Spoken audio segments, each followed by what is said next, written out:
Hello friends, welcome back to my channel. તો આજે મારી રેસીપી છે ભીંડાનું શાક. તો એક નવી જ રીતે હું તમને આજે ભીંડાનું શાક બનાવવાનું શીખવવાની છું. તો આપણે અહીંયા પહેલાં ભીંડો લીધો છે.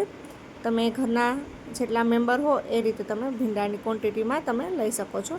તો આપણે ભીંડાને પહેલાં તો ધોઈ નાખીએ છીએ પાણીથી, અને ત્યાર પછી આપણે તેને આવી રીતે રાઉન્ડ શેપમાં કટ કરવાનું છે. તો જુઓ, મેં એક બાઉલ લીધું છે. હવે ત્યાંના નાના નાના પીસ આપણે રાઉન્ડ શેપમાં કટ કરી લઈએ. તો એકદમ સિમ્પલ, ઇઝી એન્ડ ફટાફટ બની જાય એવું શાક છે. અને એક એમાં સિક્રેટ ટિપ્સ છે જે આપણે આગળ જતાં જોઈશું વિડીયોમાં. તો તેનાથી શાક ખૂબ જ સરસ બને છે અને ઘરના સૌ કોઈને ખૂબ જ ભાવે છે. તો જુઓ, મેં આવી રીતે બધા જ ભીંડાને કટ કરી લીધું છે. એક જ સરખા ભીંડાના કટિંગ કર્યું છે. તો આપણે ભીંડાને હવે વઘાર કરીશું. તો ભીંડાને પહેલાં આપણે ધોઈ લેવાનું. જે તમને જો ન ખબર હોય કે ભીંડાને પહેલાં આપણે ધોઈ અને પછી તેનું કટિંગ કરાય છે, કટિંગ કરીને પછી નથી ધોવાનો હતો, નહીં તો તેમાં ચીકાશ આવી જાય છે વધારે. તો ત્યાર પછી મેં લસણ લીધું છે. લસણની નાની નાની કટકી કરી લીધી છે. તમે લસણની ચટણીનો પણ ઉપયોગ કરી શકો છો, અથવા તો લસણને તમે ખાંડીને પણ લઈ શકો છો. ત્યાર પછી મેં ટમેટું લીધું છે. તો ટમેટાને આવી રીતે નાના નાના પીસમાં આપણે સરસ કટ કરી લઈશું. લસણ અને ટમેટું કટ કરી લઈએ. આવી રીતે મેં 2 ટમેટાં લીધા છે. ટમેટું વધારે આપણે તેમાં એડ કરવાનું છે, જેથી કરીને શાકમાં ટમેટાનો સ્વાદ ખૂબ જ સરસ આવે છે. તો ટમેટું કટ થઈ જાય ત્યાર પછી આપણે તેનો વઘાર સ્ટાર્ટ કરીશું. તો લસણની કટકી, નાના નાના ટમેટાના પીસ અને ભીંડાનું કટિંગ, ત્રણેય વસ્તુ રેડી થઈ ગઈ છે. તો હવે આપણે તેના વઘાર માટે એક મેં નાનું એવું લોયું મૂક્યું છે. તેમાં આપણે થોડું તેલ ઉમેરી લઈશું. તેલ ગરમ થઈ જાય ત્યાર પછી આપણે તેમાં રાઈ જીરું ઉમેરવાના છે. એકદમ તતડી જાય ત્યાર પછી આપણે જે કટિંગ કર્યું છે ટમેટું અને લસણ, તો આપણે પહેલાં તો લસણને તેમાં સાતરી લઈશું. ત્યાર પછી આપણે તેના ટમેટાને એકદમ સાતરી લેવાનું છે. જો રાઈ જીરું મેં એડ કરી દીધા છે. હવે આપણે તેને લસણને એકદમ સાતરી લઈએ એટલે તેનો સ્વાદ તેમાં ખૂબ જ સરસ આવે છે. ટમેટાને પણ ઉમેરી લીધા છે.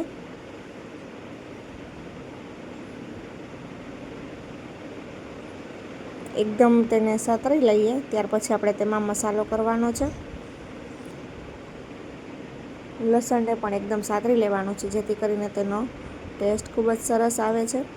તમે લસણની ચટણી હોય તો લસણની ચટણીને પણ એવી રીતે પહેલાં વઘારમાં મૂકી અને પછી તેનો વઘાર કરશો ટમેટાનો, તો તેનાથી પણ શાક ખૂબ જ સરસ બનશે. તો હવે મસાલામાં મેં લાલ મરચું એડ કર્યું છે.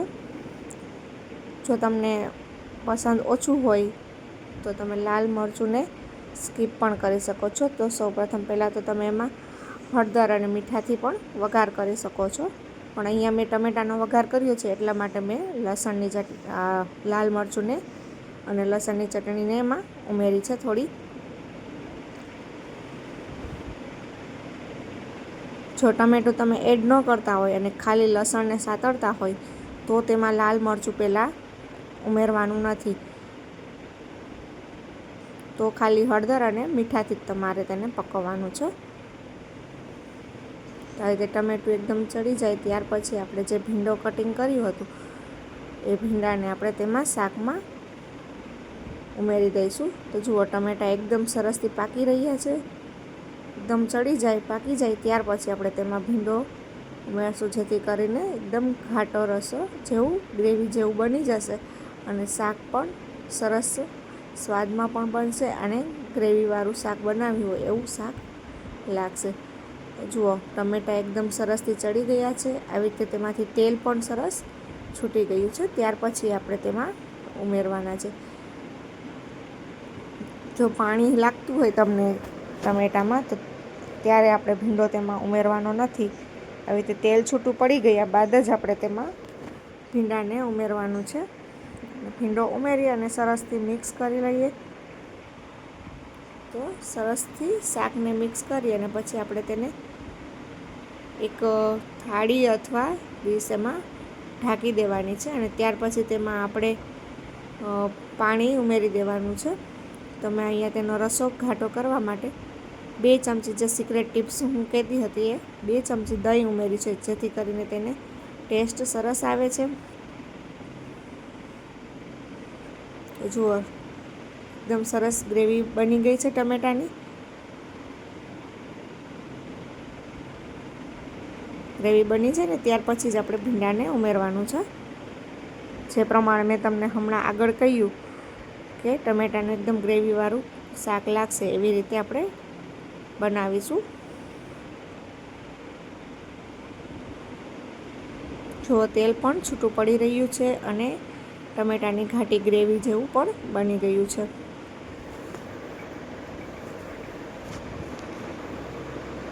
તો હું હવે બધો જ ભીંડો જે કટિંગ કર્યો છે તેને એકદમ એકસાથે તેમાં ઉમેરી અને તેને મિક્સ કરી સરસ રીતે. જુઓ, અને પાણી એક થાળી મૂકી અને તેના પર આપણે પાણીને ઢાંકવાનું છે. તેની વરાળથી જ આપણે ભીંડાના શાકને ચડવા દેવાનું છે. ભીંડાના શાકમાં બિલકુલ ભૂલથી પણ આપણે પાણીને ઉમેરવાનું નથી, નહીંતર શાક એકદમ ચીકણું બનશે. એટલા માટે આપણે ભીંડાના શાકમાં ક્યારેય પણ ભૂલથી પણ પાણીને ઉમેરવાનું નથી. જો તમારે રસાવાળું કરવું હોય તો તમે તેમાં દહીં અથવા છાશનો ઉપયોગ કરી શકો છો. પાણીનો બિલકુલ કરવાનો નથી. હવે આપણે તેમાં મીઠું ઉમેરી લઈએ, જે મીઠું મેં બાકી રાખ્યું હતું.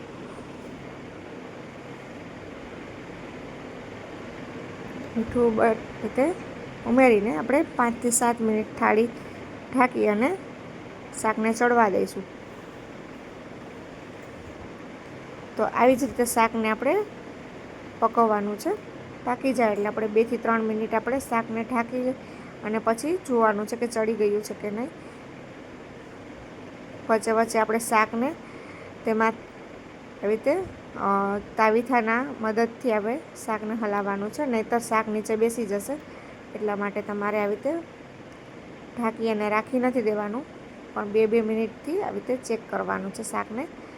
અને જુઓ, ખૂબ જ સરસ શાક બની ગયું છે. તો આવી રીતે આપણે ભીંડાનું શાક બનાવીશું. જો તમને રેસીપી પસંદ આવી હોય તો મારી ચેનલને સબસ્ક્રાઈબ કરવાનું ભૂલતા નહીં, અને વધુમાં વધુ વિડીયોને શેર કરજો, લાઈક કરજો અને કમેન્ટમાં જણાવજો કે તમને આ ભીંડાનું શાક કેવું લાગ્યું છે. આવી જ અવનવી રેસીપી હું તમારી સામે લઈને આવીશ. અને જો તમે કોઈ પણ રેસીપી શીખવી હોય તો એ પણ તમે મને કમેન્ટમાં જણાવજો, તો હું એ પણ રેસીપી તમને બનાવી અને તમારી સામે હું શેર કરીશ. તો ફ્રેન્ડ્સ, આપણે મળીએ નેક્સ્ટ વિડીયોમાં. Bye bye.